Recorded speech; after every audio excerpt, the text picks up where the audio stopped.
Right.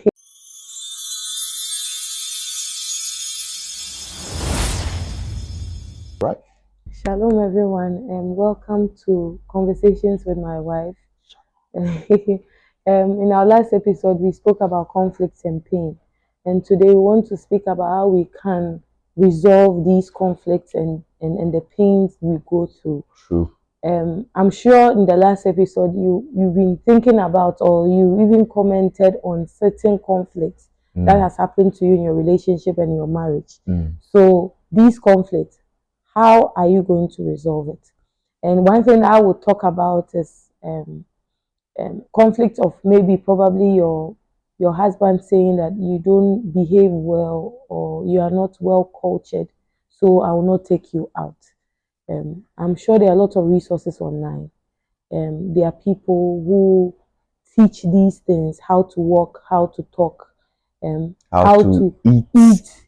I mean, a lot of things. How to One of dress. our programs Yes. we had a resource like that who came to teach us these things, and It it's a was amazing it's how a people continuous didn't know effort. how to use pocket knife. Yes, all those things. So a husband who is maybe a high level person will not want to take you because you will go and disgrace him or her. So these things are things that we should learn. Go on the internet, search, you will find, get resource person. Some of us, we are privileged to be in churches that teach these things. So wherever we are, just last week, one of employees went for executive assistant program, and when she came back, the kind of things she's talking about, that you need this in the office, and now you realize that the person is to a certain level. So when you know your partner, you know how and what you should learn. So there are resources there online. If anyone knows about these resources, you can just put it on the comment section. Let the people check it out. Maybe there are some YouTube videos that people can learn from. And these things can help them resolve the conflicts they might be having in their relationship. All right. So I also think that one of the things that can happen is that we have to first acknowledge that what we are doing is a problem. If you don't know how to talk and you've been receiving constant feedback from your partner that I don't like the way you talk to me, I don't like the way you treat me, I don't like the way you handle these issues, you have to come to a place that you say that, okay, it's a problem. How do I fix this? Then when you acknowledge that it's a problem, then I think that one of the things that we don't do is we don't learn. We don't learn. That's where we have to commit ourselves to learning. So learning etiquette, learning how to speak. And I want to particularly focus learning how to walk. When people drag their feet, you always hear cook, cook, cook, cook, cook, cook, cook. I remember when we were young, they said that when the ghost is coming, the rescue ghost. But tone, I believe tone is one of the biggest challenges. And many couples have not learned how to speak. It's been interesting over a couple of months. I've been learning about frequencies and in music, and I realized that in frequencies there's a tone that is irritable, a tone that is soothing, a tone that is comforting, right?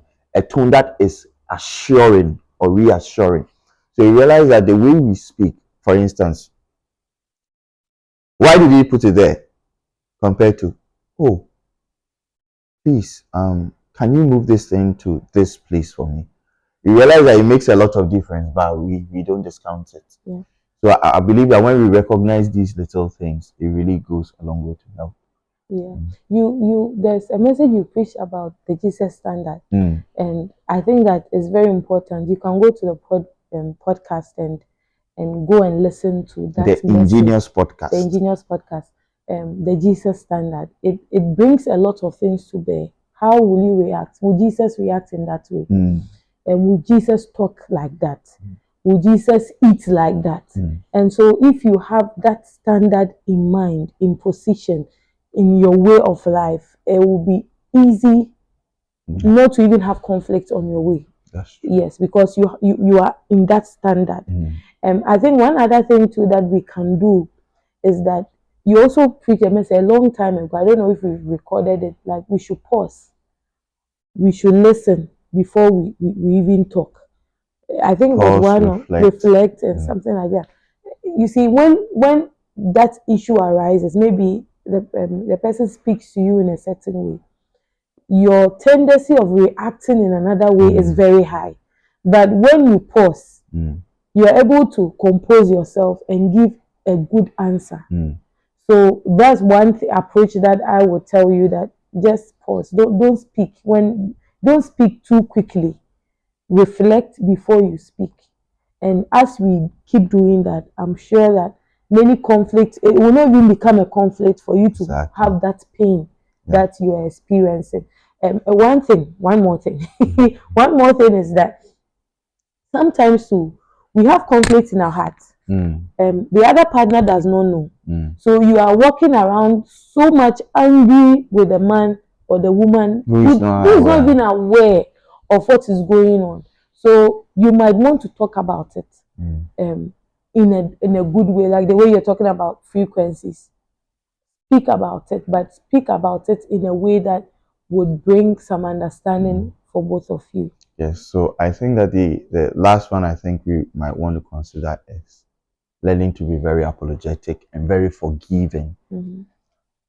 If you are going to survive in any kind of relationship, particularly in a marriage relationship, forgiveness must be your default posture.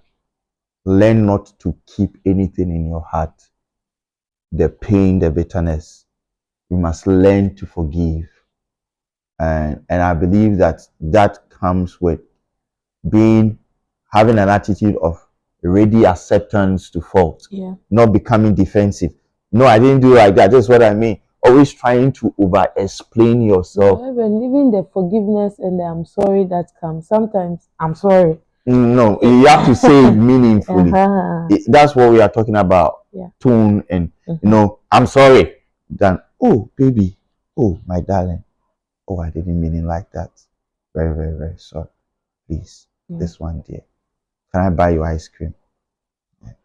And things like that, right? So we have to keep that attitude. And what we are suggesting is this: whatever we are talking about, it is about becoming disciplined in a particular habit. So these are habits we have to develop, attitudes we have to develop, and that's what we are encouraging you to do. And I believe that as we do that, every conflict, and if after you've done all that you can personally and the issue is not resolved, just like we were talking about, the woman of God was talking about, find someone, a higher person, an arbitrator, right, to sit in and to resolve your conflict for you. The arbitrator should be someone that both of you respect and honor and listen to. Right. So share your experience. What conflicts have you experienced? How did you resolve it? What can you also suggest for us to learn? But until then, click the follow button, like the video, comment on the video, and share it to someone you know that needs this message. God bless you. God bless you. Shalom.